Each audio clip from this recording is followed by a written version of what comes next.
Why is it easier to pull a wagon up a ramp than it is to lift it up a ladder? The answer to that question is that the ramp allows you to lift the wagon using a smaller force exerted over a longer distance.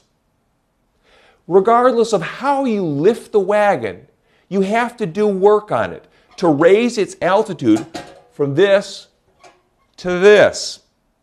That increase in altitude comes with an increase in gravitational potential energy in the wagon. So you have to transfer a specific amount of energy to the wagon to pay for that increase in altitude and therefore increase in gravitational potential energy. Well, if you go up the ladder, you do that work. You transfer the energy by exerting a large upward force on the wagon as it moves a short distance, the minimum possible distance, in the direction of your force. That involves a big upward force, which may or may not be practical. Okay, in going up the ramp, however, you increase its altitude, the wagon's altitude, gradually. It goes from the low level to the high level while traveling quite a long distance. Now, the distance it travels is in the direction of your force. You are pulling the wagon uphill in order to cancel the downhill ramp force, but that's a gentle uphill force, and the wagon moves uphill, so you're doing work on it. But it takes a much longer travel along that ramp to do the work involved in lifting the wagon from low to high. So while you do the same amount of work, whether you go up the ladder or up the ramp version of this trip involves a small force exerted over a long distance, whereas the ladder version involved a large force exerted over a short distance. Well, it's all very well to do this in my laboratory with a dinky little wagon, but we can do better. Let's head on outside and do the trick with a real wagon and a real handicap access ramp. Suppose I want to lift this wagon from ground level to building entry level. I have two options. On the right, I can go up to that ledge and lift the wagon straight up. In a very short distance, I can manage to elevate the wagon from ground level to entry level. On the left, I can go up the ramp. It's a much longer trip. I'll be pulling the wagon up the ramp, but I can still do the job of lifting the wagon from ground level to entry level. Let's start with the first option, the ledge. I'll roll the wagon out to the ledge. And now, to lift the wagon up, I have to support its entire weight so that it can coast upward at constant velocity and go from ground level to building entry level. So big upward force as the wagon moves a short upward distance in the direction of that force. Job done. I did a certain amount of work on the wagon. That amount was the weight of the wagon times the distance upward the wagon moved. It's increasing in altitude. Okay, let's try the second option. Back to the starting point, and this time I'm going to go up the ramp. As I go up the ramp, I have to pull uphill gently, just enough to balance the downhill ramp force so that the wagon can coast upward. I am doing work on the wagon, though, this entire trip, because I am pulling it uphill as it moves uphill. That means I'm doing work. It's moving in the direction of my force on it. I'm almost there, I'm there. So I have managed to lift the wagon from ground level to building entry level, this time using a small force exerted on the wagon as the wagon moved a long distance in the direction of my force. I did a certain amount of work on the wagon in that process, and lo and behold, it's the same amount of work that I did in lifting the wagon from ground to ledge. All that mattered was the increase in elevation or increase in altitude of the wagon.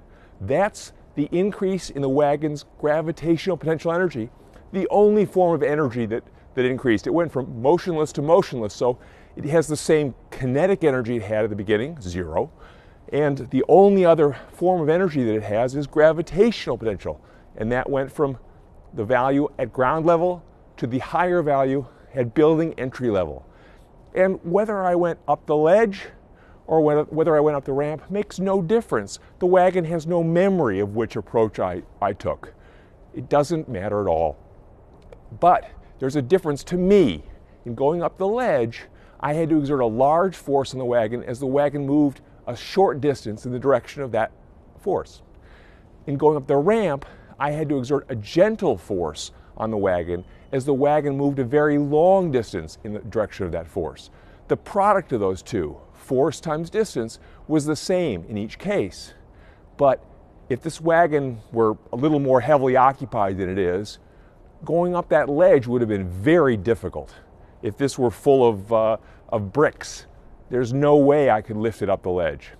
But I could still pull it up the ramp. So I get mechanical advantage. The mechanical advantage of a simple machine known as a ramp or inclined plane. What that ramp is doing for me is allowing me to do something to rearrange the force and direction of force, the amount of force and direction of force that I need to use to do some particular activity. Instead of using a very large upward force to do the activity in this case, I was able to use a small uphill force to do that same activity, namely lifting the wagon. Now that the wagon is full of energy, I can release that energy by riding it back downhill. And here we go. The gravitational potential energy is becoming kinetic energy, and off I go! In case you're jealous and want to make the trip yourself, here's your opportunity. You get to go down the ramp also. Ready? Off we go.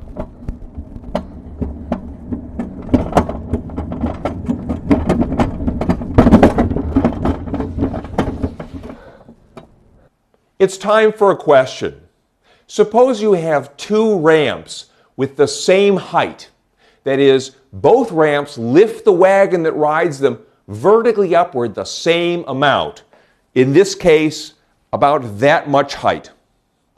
But one ramp is long and the other ramp is short. In fact, the long ramp is twice as long along its surface as the short ramp.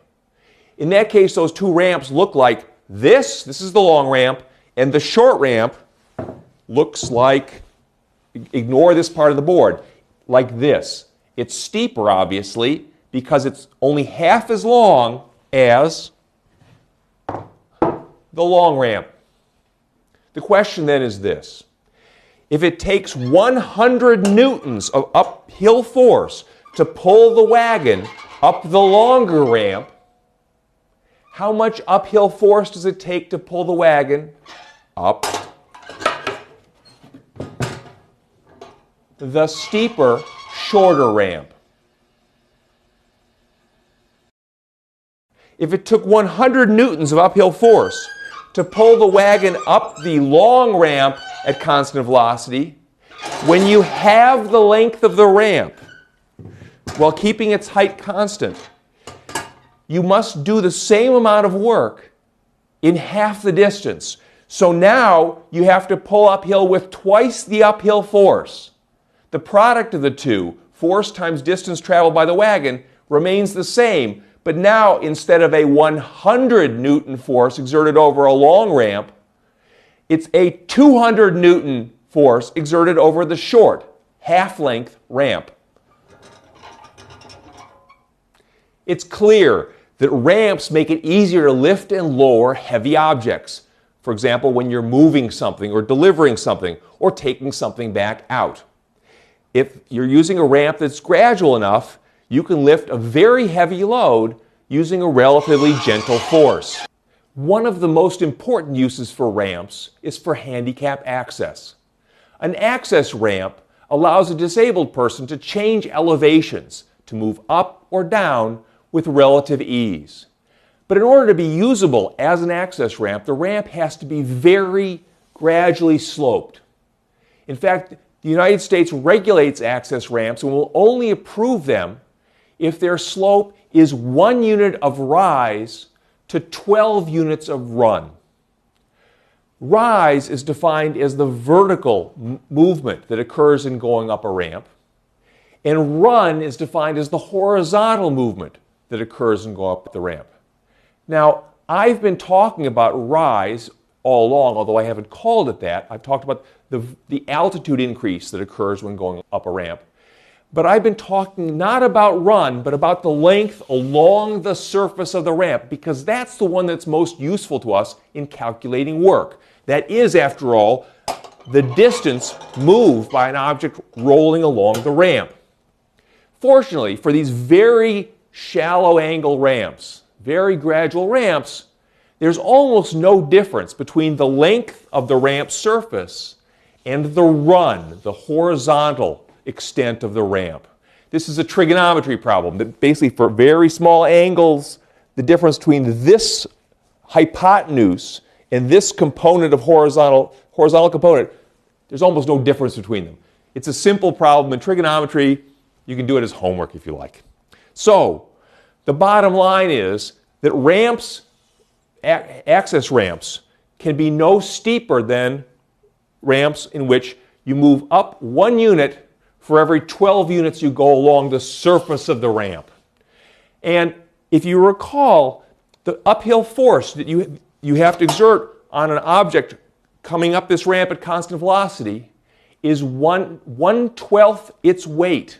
If it's a 1 to 12 ramp, 1 unit of rise to 12 units of length, then the force you have to exert in the uphill direction is 1/12 of the weight of the object. That means that a disabled person coming up one of these access ramps at the maximum slope needs an uphill force of approximately 1/12 their weight. And that was deemed to be all you can expect of the disabled person themselves or of their helpers in going up the ramp. 1/12 their weight is enough. In addition to limiting the slope of an access ramp, U.S. regulations limit the extent of that ramp as well. And the extent that they limit is its vertical extent. That is, what altitude change you go through in riding that ramp. To be approved, an access ramp may have no uninterrupted inclines that take you through an altitude change of more than about this much. There's a sound physics basis for that requirement. Gravitational potential energy is related to altitude. And in going from this height to this height, your gravitational potential energy increases by your weight times that distance. So, in going up an access ramp, the person responsible for doing the work necessary to increase your gravitational potential energy from this value to this value has to do the work necessary to increase that gravitational potential energy. And evidently, this much increase in altitude is enough. The person who's doing the work, whether it's the helper of the disabled person or the disabled person themselves, needs a break.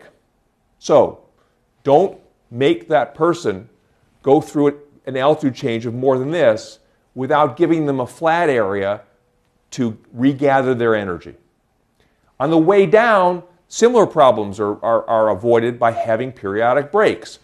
In going from this altitude to this altitude, the person descending releases gravitational potential energy, and that energy takes some other form. If this occurs in an uncontrolled roll in a wheelchair, it becomes kinetic energy. If it's done in a controlled fashion, it becomes typically thermal energy in the people involved, and maybe the equipment if wheelchair brakes are involved. So, evidently, this much decrease in altitude and the gravitational potential energy that's released in that process is considered to be enough, and it's time for another pause. So, in descending what would otherwise be a very long uninterrupted ramp, there are periodic flat spots put in to allow the people descending that ramp to pause, get ready for the next descent, and then continue on their way.